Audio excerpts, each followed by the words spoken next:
नमस्कार। आज हम गुप्तकालीन शिल्पकला के बारे में विस्तार से चर्चा करेंगे।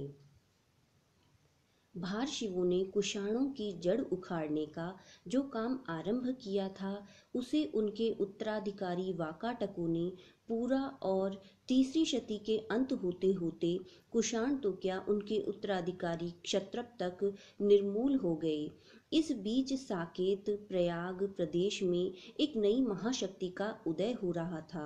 275 ईस्वी के लगभग वहां गुप्त नामक एक राजा था, जिसके पौत्र चंद्रगुप्त का विवाह लिच्छवी के गणतंत्र शासकों की एक कन्या से हुआ। यह संबंध गुप्त वंश के उत्कर्ष का एक मुख्य कारण हुआ। चंद्रगुप्त का पुत्र समुद्रगुप्त रण कौशल में अद्वितीय था। उसने भारतवर्ष विजय करके अश्वमेध यज्ञ किया। भारत में उसका साम्राज्य स्थापित होने पर काबुल और तुखारिस्तान के कुषाण वंशी राजा ने तथा सिंघल आदि सब भारतीय द्वीपों के राजाओं ने भी उसका आधिपत्य स्वीकार किया।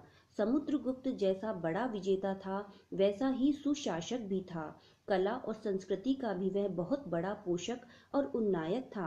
वह स्वयं बीन बजाता था और कविता करता था। उसके दरबारी कवि हरिसेन की रचना उच्च कोटि की है।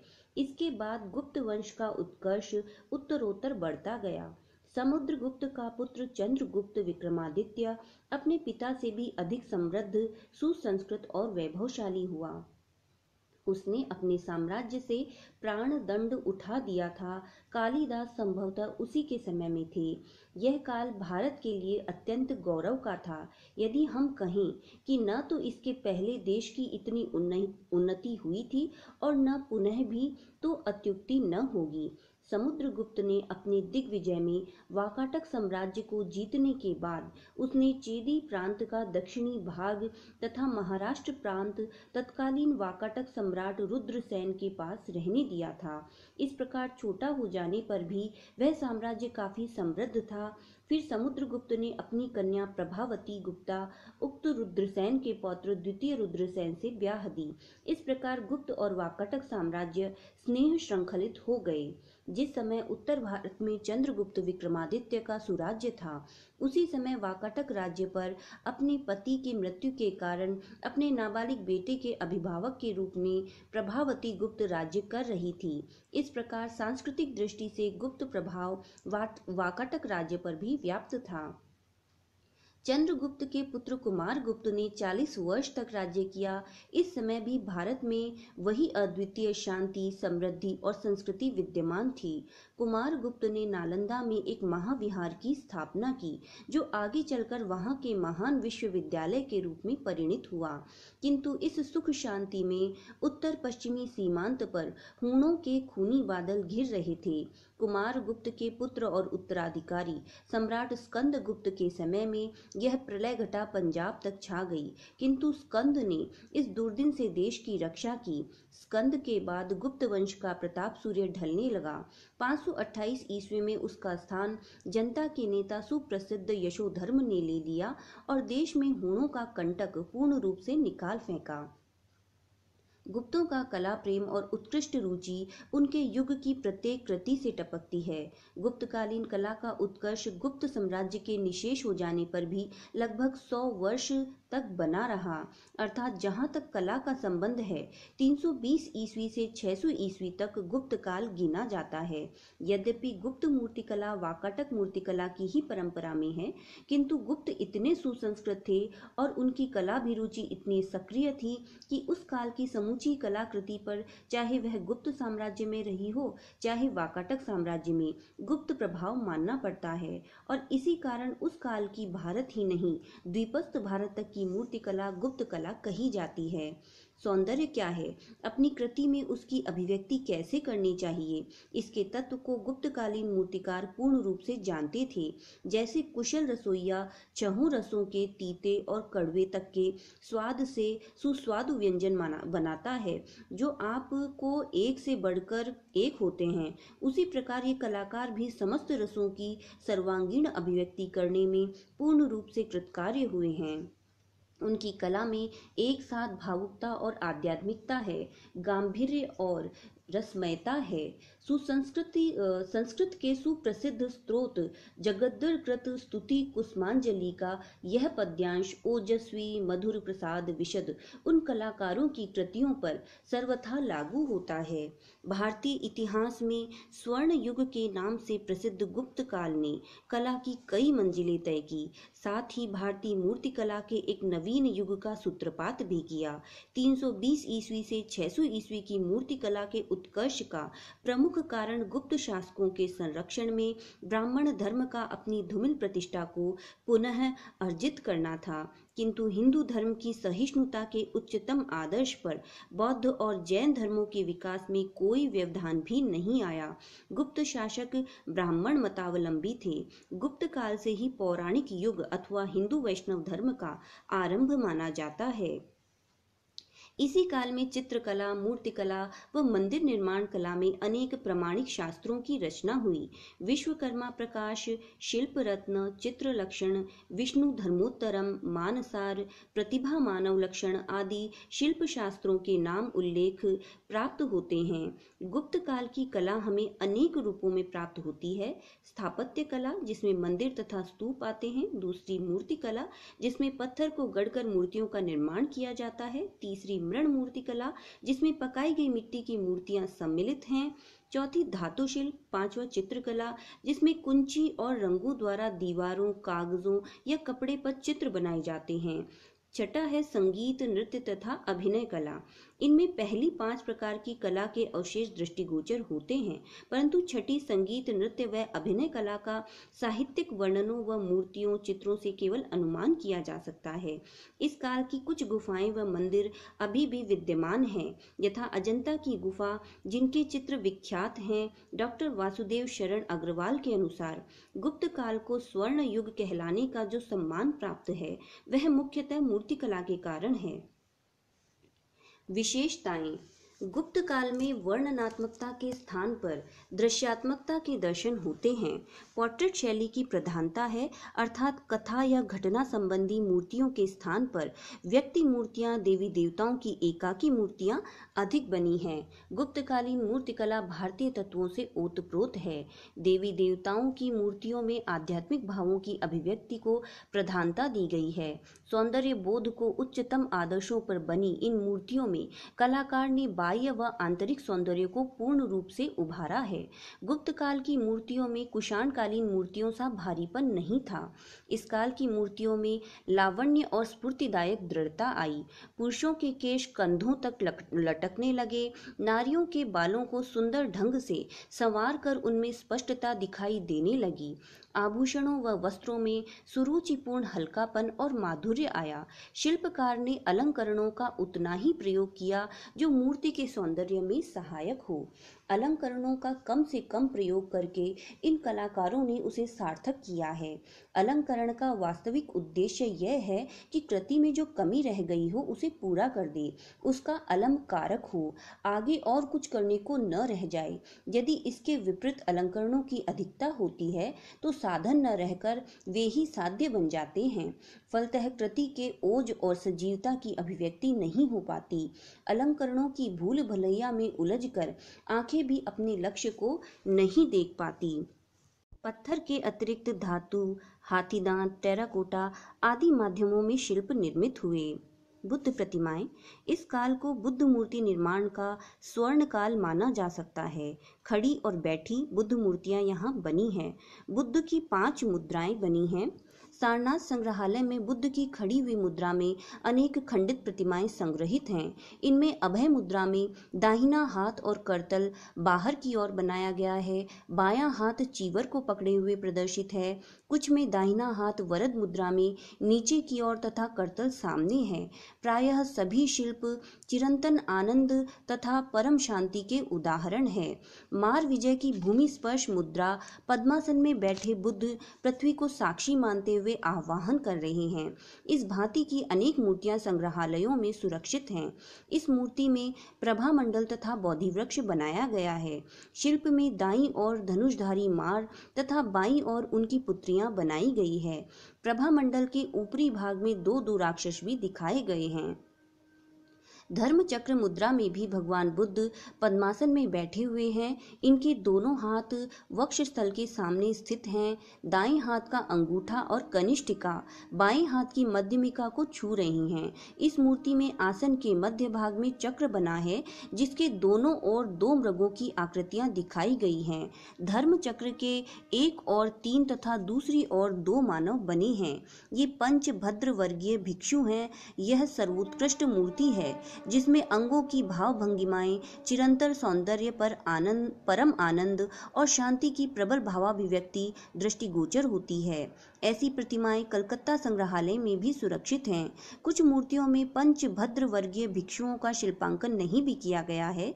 ध्यान मुद्रा की मूर्तियों में भी बुद्ध पद्मासन में बैठे हैं। दोनों करतल गोद में एक के ऊपर दूसरा प्रदर्शित है।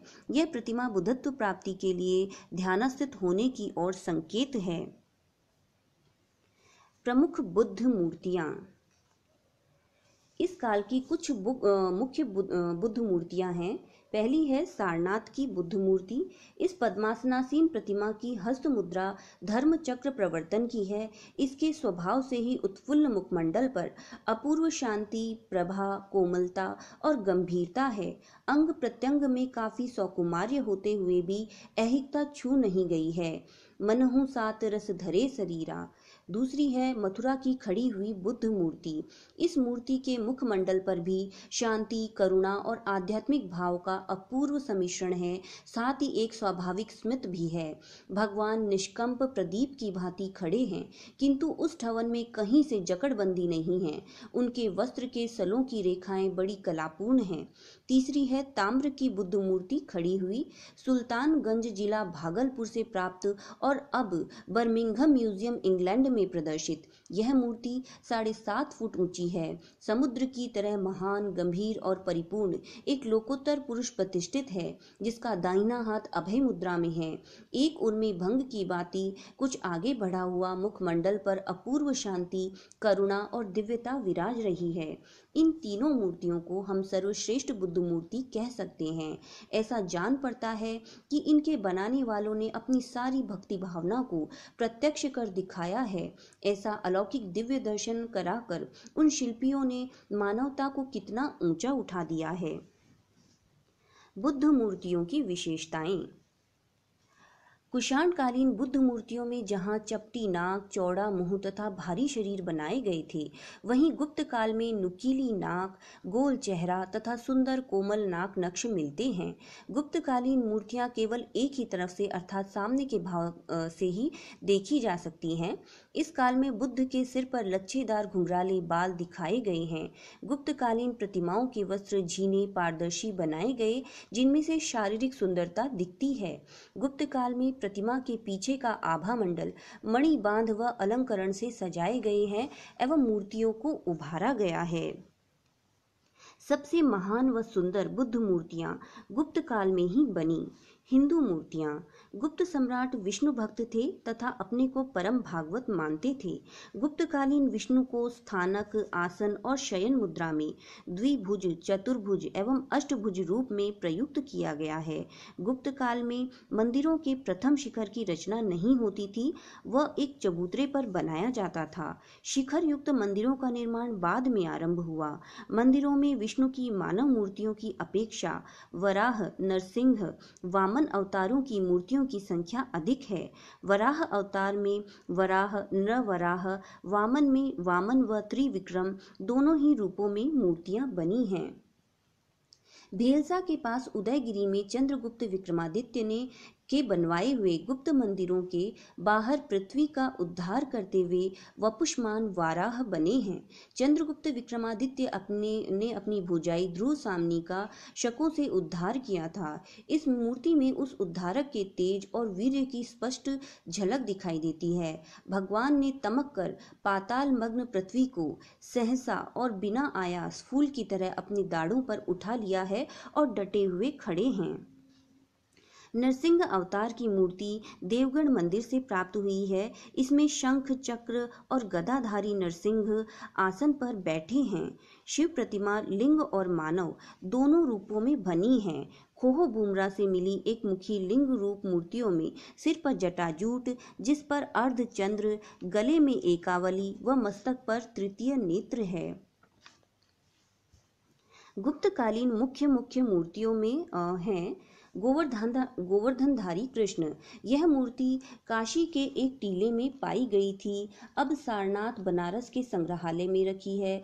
इनमें भी कृष्ण का अंकन बड़ा उदात्त और ओजपूर्ण हुआ है। वे गोवर्धन पर्वत को सहज में कंदुक एवं धारण किए तने हुए दृढ़ता से खड़े हैं। सूर्य मूर्ति कौशाम्बी, यह मूर्ति भी बड़ी भव्य और सुंदर है। अभी तक इसकी और कला कोविदों का विशेष ध्यान नहीं गया है। यह भी खुले हुए स्थान में बर्बाद हो रही है। फिर है कार्तिकेय कला भवन, काशी में है। यह गुप्त काल में स्वामी कार्तिक की आराधना विशेष रूप से प्रचलित थी। गुप्त सम्राटों के नाम भी अक्सर स्वामी कार्तिक वाची होते थे, जैसे कुमार गुप्त व स्कंद गुप्त।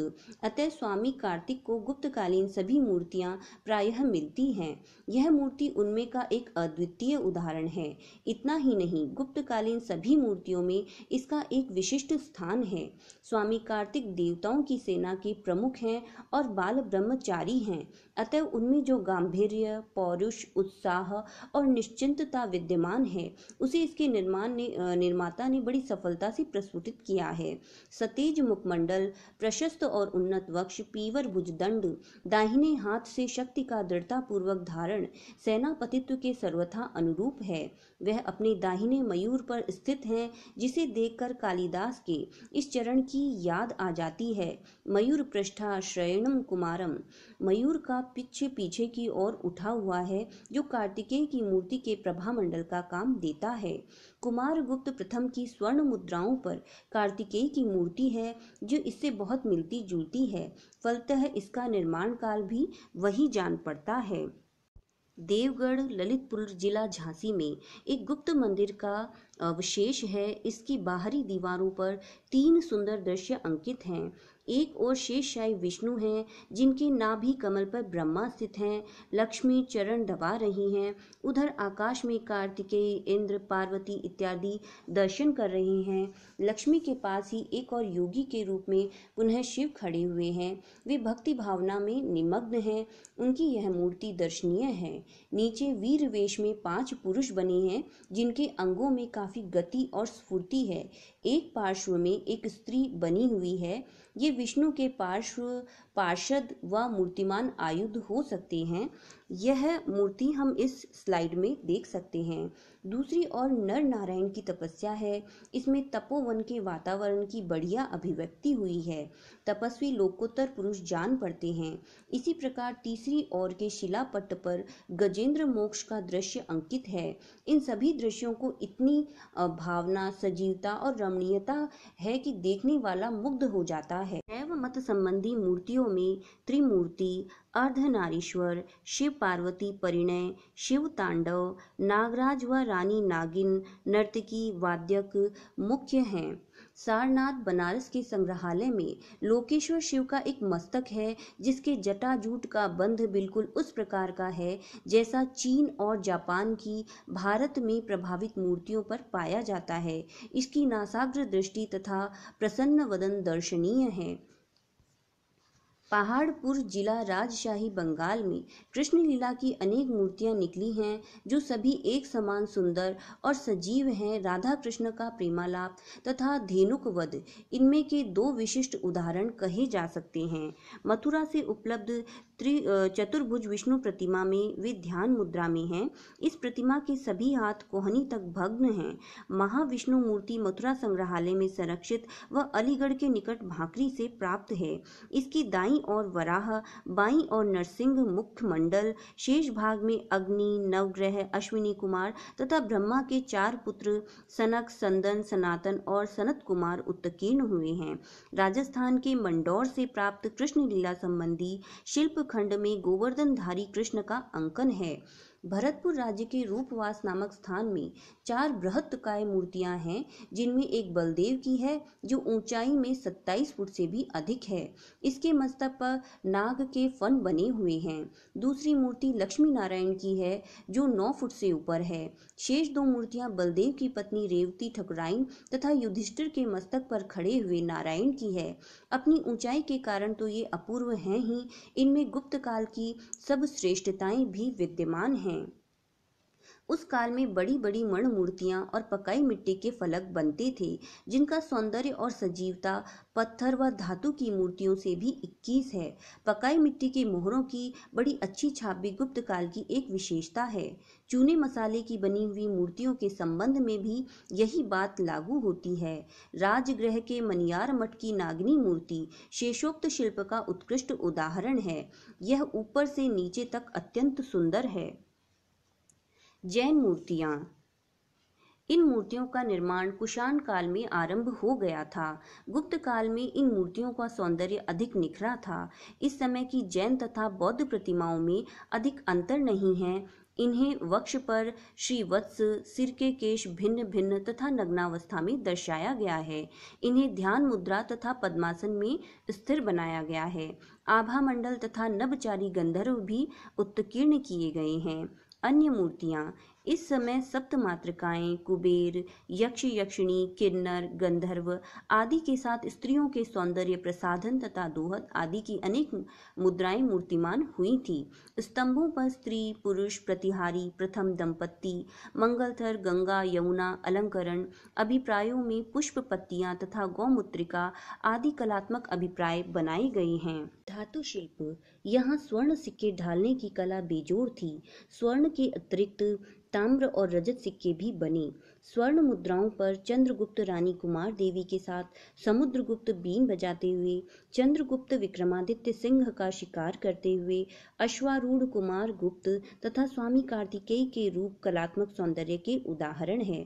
धातु की ढलाई का अनुमान कुर्कीहारा की तांबे, पीतल, कांसे की मूर्तियों से लगता है, किंतु सबसे आश्चर्यजनक चंद्रगुप्त विक्रमादित्य का ढलवाया लोहे का लाट है, जिसे आज दिल्ली की किल्ली कहते हैं। यह इस समय दिल्ली से कुछ मील दूर कुतुब मीनार के बिल्कुल पास महरौली ग्राम में खड़ा है। इसके ऊपर उसी लोहे में परगाहा है। अशोकीय परगहों में इनमें कई साज अधिक हैं। सबसे ऊपर चौकी पर पहले संभवतः गरुड़ की मूर्ति थी। संपूर्ण लाट की ऊंचाई 23/8 है। इस लाट की ढलाई तो बड़ी उत्कृष्ट है ही। सबसे महत्व की बात यह है, इसका लोहा बिना मूर्चे का यानी बिना जंग का है। कोई 1650 बरस से यह दिन रात खुले में खड़ा है, किंतु इस पर कहीं मूर्चे जंग की परछाई तक नहीं है।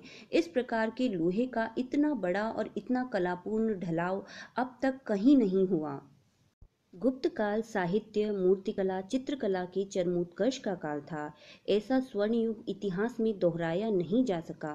गुप्तकालीन शिल्प मथुरा संग्रहालय, राष्ट्रीय संग्रहालय के अतिरिक्त देश विदेश के संग्रहालयों में फैले हैं।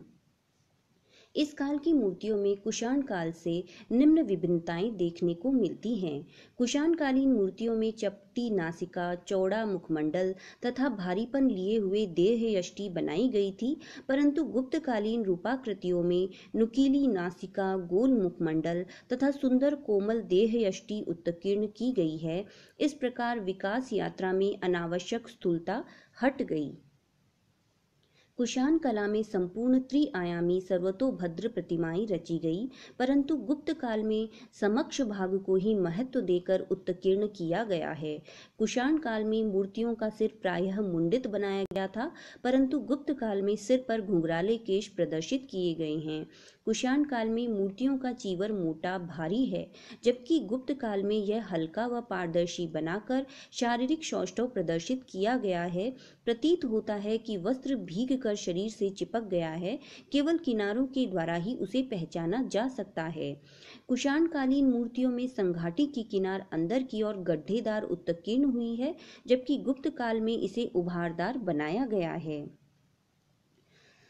अभय मुद्रा में दायां हाथ कंधे की सीध में उठा हुआ उत्कीर्ण किया गया है, जबकि गुप्त काल में केवल कोहनी की सीध में व्यक्त किया गया था। कुषाण कालीन खड़ी मूर्तियां दंडाकार हैं, जबकि गुप्त शैली में एक पैर का घुटना कुछ बाहर निकला हुआ तथा कमर में लोच के कारण सहज रूप में अभिव्यक्ति हुई है। कुषाण मूर्तियों में प्रभामंडल सादा है, केवल किनारे किनारे अर्धचंद्राकार चिन्ह बनाए गए हैं। गुप्त काल में यह अलंकृत है। गुप्तकालीन प्रतिमाओं में ध्यान, अभय, वरद, भूमि स्पर्श तथा धर्म चक्र प्रवर्तन मुद्राओं में हाथों की अभिव्यक्ति की गई है। गुप्तकालीन मूर्तिकला परंपरा को शास्त्रीय कला कहा जाता है। बुद्ध मूर्ति में प्रभामंडल जहां गांधार कला की विशेषता रही, वहीं गुप्त काल में उस प्रभामंडल को गोलाकार या अंडाकार रूप में बेल बूटों की नक्काशियों द्वारा अलंकृत करके और भी वैभवपूर्ण रूप प्रदान कर दिया गया है।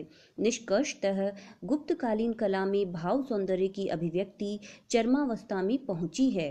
मृदुल एवं मांसल, संतुलित एवं आकर्षक देह यष्टि, हल्के फुल्के वस्त्र तथा सीमित आभूषणों के साथ मूर्तियों के मुखमंडल पर हास्य, प्रसन्नता, चिरंतन आनंद, अनुग्रह, अपार करुणा, मधुर स्मित से प्रफुल्लित मुखमंडल पर शांति आदि भावनाएं थिरकती हुई प्रदर्शित हैं।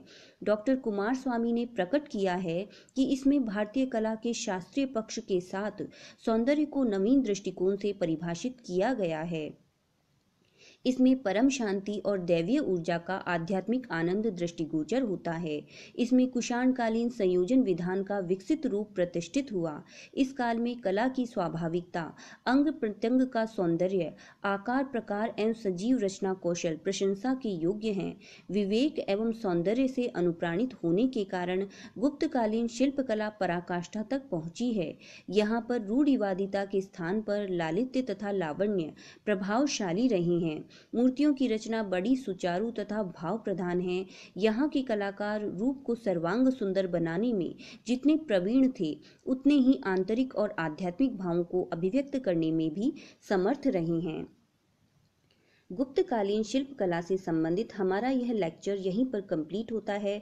आगे भी मैं समय समय पर इस प्रकार की जानकारी आपको उपलब्ध करवाती रहूंगी। सो प्लीज़ इस YouTube चैनल को ज़रूर से सब्सक्राइब करें। Thank you.